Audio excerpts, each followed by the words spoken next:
The other side. Do you know, I don't know who lied to people that the other side is usually sweeter, is usually calmer, is usually happier. So you find you are getting someone outside there. You're in a relationship. Someone outside there is taking you for dates, trips, and all that. Smiling to you, texting you now and then and every time.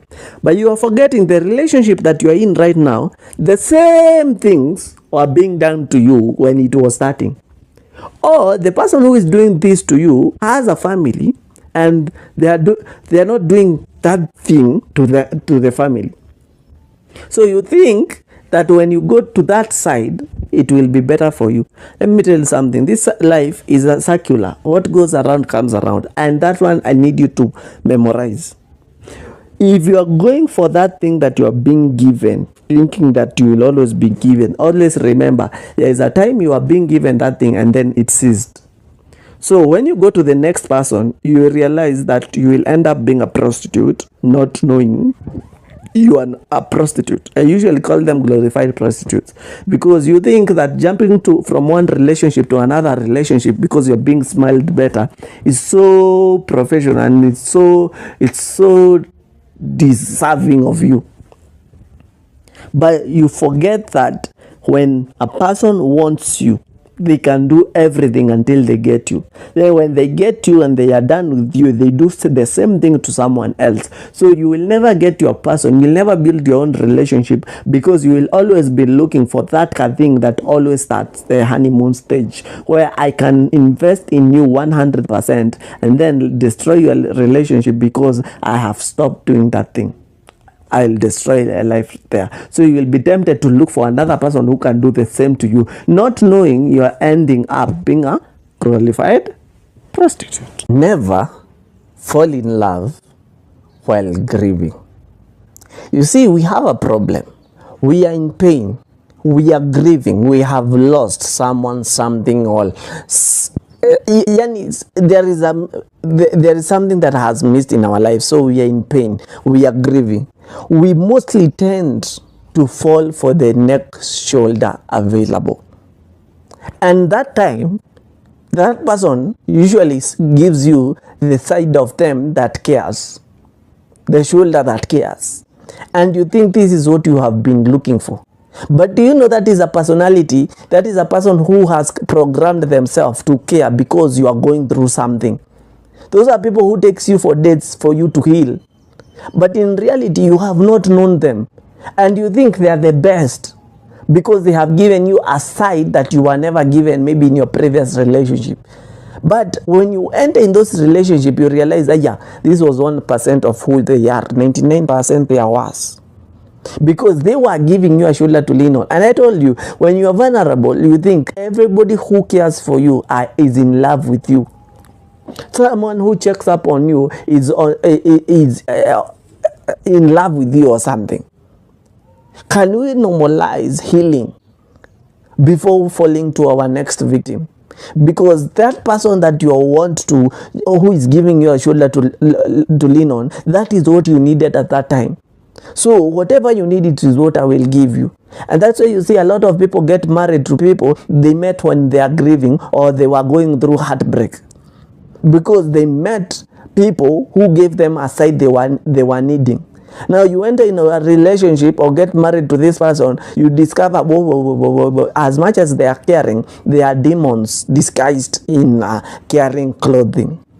So be cautious, be alert when you are meeting someone, when you are going through pain or grievances. Making sense. Do you know, in a relationship, and this is something that I want people to buy early, nothing makes sense. What makes sense that among billions of people, you choose that person? Make that make sense. What do they have that no one else in the whole world has? People say, oh, their personality, oh, their character. Are you stupid? Have you met people? You haven't traveled. And that's the problem. We want other things to make sense, but even the beginning of that relationship doesn't make sense. Who tells someone that you see, there are people like us that not everybody is welcomed into our space. But why are you living with such a person? Why did you welcome them into your space? Because they are sweeter than the others, or they have, what do they have that is sweeter than the others? Have you tested everything? So you trying to make your relationship make sense, it's where you are going wrong. Relationship is for foolish people. And I'm not saying you're stupid, I'm saying foolish. Things just happen, things just flow. And relationship that has, I know I said we plan for the future, but love does not have plans. And I know we'll talk about timetable somewhere, where people plan of what to do in love. Love does not have timetable. Love doesn't make sense. It is a feeling that fades and grows. And when it fades, people are still into it. It's still there, but it is fading. The light is not that. But they are still in that relationship. So you waiting for a relationship to make sense or love to make sense. It will never make sense. And it is a high time we start making that thing make sense. And you get someone asking you, why are you with such a person? How can you explain that one? I'm in love, yo. You want me to explain love? How? So it is a high time we embrace the fact that love can never make sense. And that's why you find that people, you can break up with someone and still they mean the world to you, and you are not together. What happened? Make that make sense. This I'll tell you for free. Men can chase, and today we are talking about chasing game. Men and women can chase for a very long time. And when they get what they want, they leave you in a second. So you're saying that they did this for me, they did this for me, and then they leave me. It's just a statement that you are just saying. And that's why I usually say, understand why someone is chasing you. Because you can play hard to get for someone who just wants your body. And when they get your body, even if it is after 6 years, they dump you. And now you have fallen in love because of all the things they did for you when they wanted you. Now what happens from there?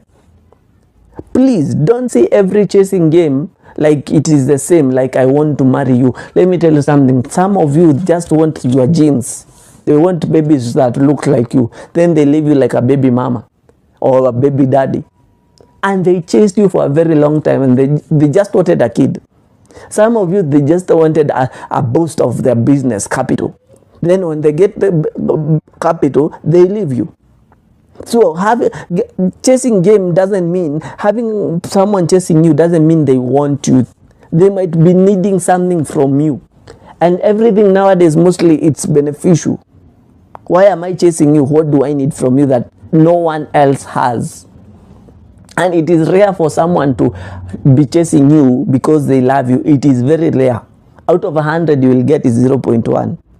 So it is for you to be cautious and know that as much as I'm playing hard to get, maybe I'm not supposed to love with this person, because whenever I'll give them what they need, they might leave. They might. I'm not saying they will. They might leave. Then what happens to you as a person? You will hate everybody who is chasing you. And maybe the next person who is coming to chase you is someone who will be calling the love of your life. Expensive taste. What do you if you have fallen in love with someone who has expensive taste? You will cry. Do you know expensive taste are people who, they want expensive things, expensive lifestyle, but they cannot afford. So it's either they can afford halfway and they want you to chip in, or they can totally not afford, but they cannot settle for something less. And these are the people who cheat. I'm telling you the truth. These are the people who cheat. Some of these people who cheat, they want a lifestyle that their partner cannot give them. And also, they cannot give themselves. So you find someone who wants to go for a 7-star hotel, and you even a kibanda, a kiosk, a small hotel around your area, you cannot afford meal there. You only afford 1 meal a day. And that is a struggle. Now you're here loving someone who is, you want to always go for brunch, want to go for dinner, yeah, with an expensive dress, with a car, being chauffeured around. Even you yourself, bus fare is a problem. You will suffer. And I'm telling you, normalize dating your type. Dealing Someone said, and I will echo it here, when you deal with someone older than you, you deal with them like your mother, like your father. I'm talking about relationship, people who love dating older. If you want to date someone younger than you, you are dating either your small brother and small sister. If you date someone your age mate, you are dealing with your, if you are dealing with someone younger than you, you are dealing with your daughter or your son. If you are dealing with someone age mate, is your daughter or son. So you need to understand how to deal with them, because at the end of the day, that's why you'll see older people want to protect you like a parent. Are we understanding? Young people crave for your attention. People your age mate, you are competing. So you need to know who you are dealing with. The silence. I know there is no relationship that has ever existed without that period where you can stay a whole day or whole week. Okay, if it goes more than 3 days, that is stupidity. But it is always there. Days that you don't talk to each other. And you wonder, is it normal? I'm telling you, it is normal. Do you know why it is normal? Because you are both foolish. The moment you discover the silent moment has come, okay, the mature one of you is the one who is supposed to call for the meeting. I don't care if you are the man or the woman. I'm saying the mature one. Call for the meeting. I know you will say it's a work of the man. Stupid. It's your relationship, everything. Let me tell you something. You will discover this part. The moment you start separating what you have, you become two different entities. And in nature, you are supposed to be one. I know you come from different background. I know you have different resources. The moment you say this is mine, the moment you separate what you have, that is the beginning of your downfall. Because at the end of the day, you need to start building towards one goal, towards one plan, towards one future. That is how the relationship will survive. But the moment you can say this belongs to my husband, this belongs to my wife, you are doomed, and there is no relationship there. It is ours, and that's why we are growing together. Discussions. Let me ask you a question. In your relationship, do you discuss your issues? Do you even have normal? Okay, for example, it's not about your issue. Do you discuss your own life with your partner? Do your partner discuss things with you? Or you just find yourself things were done and you never know?